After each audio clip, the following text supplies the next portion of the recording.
I could speak Canadian sometimes. Yeah? Yeah, if I drink enough beer. Do you want to give it a try? Okay, eh?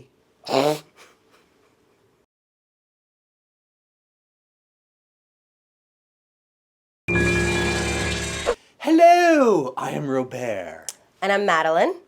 And today we will be reviewing the movie Ginger Snaps from the year 2000. Yes, two female leads are Catherine Isabel plays Ginger, and her sister Bridget is Emily Perkins. Now, so Emily's the younger sister by like a year or a little less than a year younger.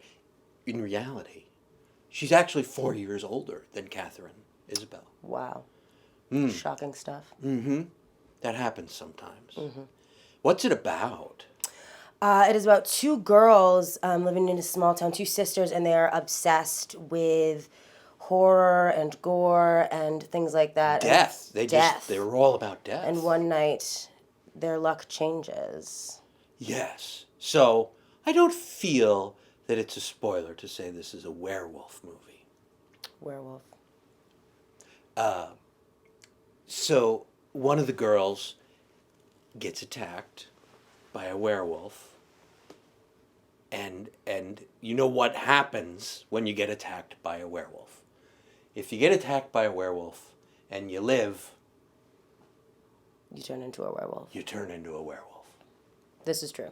Has that ever happened to you? I'm going to decline to answer. Okay. Good thing it's not a full moon, so we don't have to find out. There's a lot of blood in this movie, and a lot of it has to do with, of course, werewolves and, killing things. But a lot of it has to do with menstruation. The shedding of the uterine lining, you don't say. I don't say that. Yes, periods, folks. Period.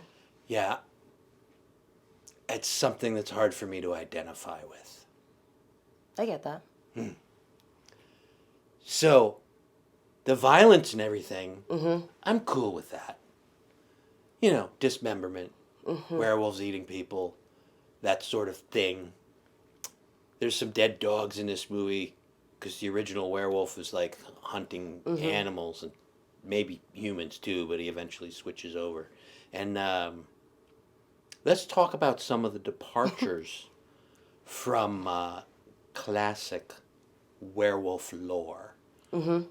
Like, how do you kill, if you were to pull your werewolf book off the wall and open it up to how to kill a werewolf, what would it say? Wooden stake. No, that's a vampire. Fuck. Maybe silver, right? Silver. A silver bullet. And I don't mean, cores. I mean like a silver bullet or a silver stake would work. Silver works great. Silver. Sometimes wolf's bane, a plant-based cure. They kill. There's an interesting we'll just say non-traditional werewolf death in this. But I don't want to spoil it. And there's two very strong female leads. Like who would you say was the lead in this? I think they share it. The two sisters. Yeah, I would say they're both protagonists. They definitely share the lead. And the men in this are ancillary. As they should be. Extraneous. Just desserts. They really only, they're victims and they move the plot along. That's about it. Right? Yeah. Nothing special. Which is fair. Makes sense, seeing as they don't necessarily know about periods, so. You're giving me cramps. Let's move on. Goofs. There were some goofs in this movie. Not a lot. No. Usually movies that have a lot of blood have a lot of goofs. Because, they reset and they film 32 times and there's blood, move. the biggest goof in this film was dinner. I don't know if you noticed this. The family sits down to dinner, and there's a big old ham. Oh, by the way, Mimi Rogers plays the mother of the two girls. Mm-hmm. Great casting choice, Mimi. And she made a ham, big old ham, shank a ham. Mm-hmm. And that's what's on the dinner table. Yet the father is eating fried chicken in that scene. Shocking. I mean, it's minor. It doesn't spoil the movie for me. Not like the periods. It's pretty crazy that they didn't have any more goofs, considering that they didn't use any CGI in this movie. It was all Zero, yes. zero CGI. It was all prosthetics and makeup. This was Which is 2000. incredible. It was the year 2000. They could have had CGI. It's not that old a movie. But they didn't. I think the director did not. His name's John Fawcett. He did not want. It was a conscious choice to not use CGI. So everything's, practical and prosthetics and makeup, copious amounts of menstrual and other blood.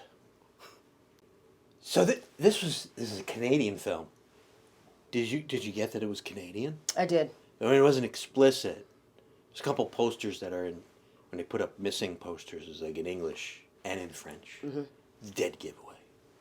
Dead giveaway. Dead giveaway. And further, because there's a full moon in the plot, and they talk about it happens on Halloween, but so we think it's set in 1993 because that was the last time from 2000 back that they had a full moon on Halloween. So Canada in 93. Somewhere around there. Love it. And I can speak Canadian sometimes. Yeah? Yeah, if I drink enough beer. Do you want to give it a try? Okay, eh? How was that? Fantastic. Awesome. Absolutely on point. I found this movie to be a little unrealistic. I mean, werewolves, there can be no such thing as a girl werewolf. Absolutely not. That's ridiculous. I do like to point out, there's a bosom alert at 1 hour and 23 minutes in. You gotta go almost an hour and a half to see a bosom in this film. I know what you're thinking. It's a 16-year-old bosom. I mean, the character is 16. The actress is older, though. But more importantly, it's a werewolf bosom. A werewolf bosom. It's like a lot of, can I say teats? There's a lot of teats. More than two.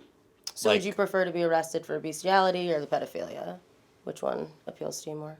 Well, I'm okay with bestiality. Draw the line at pedophilia. I'll draw the line at pedophilia. Okay. I prefer to not be arrested. Unfortunately, we have your testimony on camera now, though, so it's not going to hold up in court. Some taglines. Taglines for the movie. If I were to give it a tagline, if I were to make one up, it would be werewolves on estrogen. She's got the curse. They don't call it the curse for nothing. Hungry like the wolf. And my ultimate favorite, ginger snaps and bites. Bites. Lines from the movie. I get this ache, and I thought it was for sex, but it's to tear everything to fucking pieces. Which is puberty in a nutshell. I've heard that one a lot. That's an old excuse. Book me in the rubber room. This is all fucked up. A thick, syrupy, voluminous discharge is not uncommon. Oh, boy. I don't even want to know.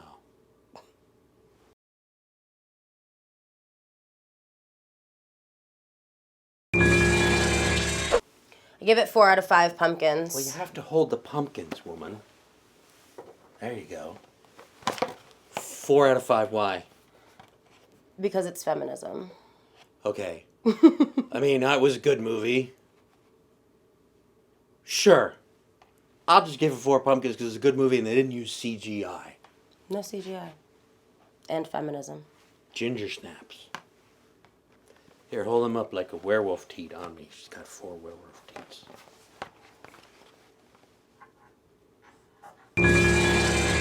Hello! I am Robert. And I'm Madeline. We've been working very hard to bring you October Moviefest Countdown this year. Really hard. But you have to watch all of them because at some point one of us shows our breasts. And if you like October Moviefest Countdown or all things Robert, you should subscribe to allmediatv.com because it's fabulous.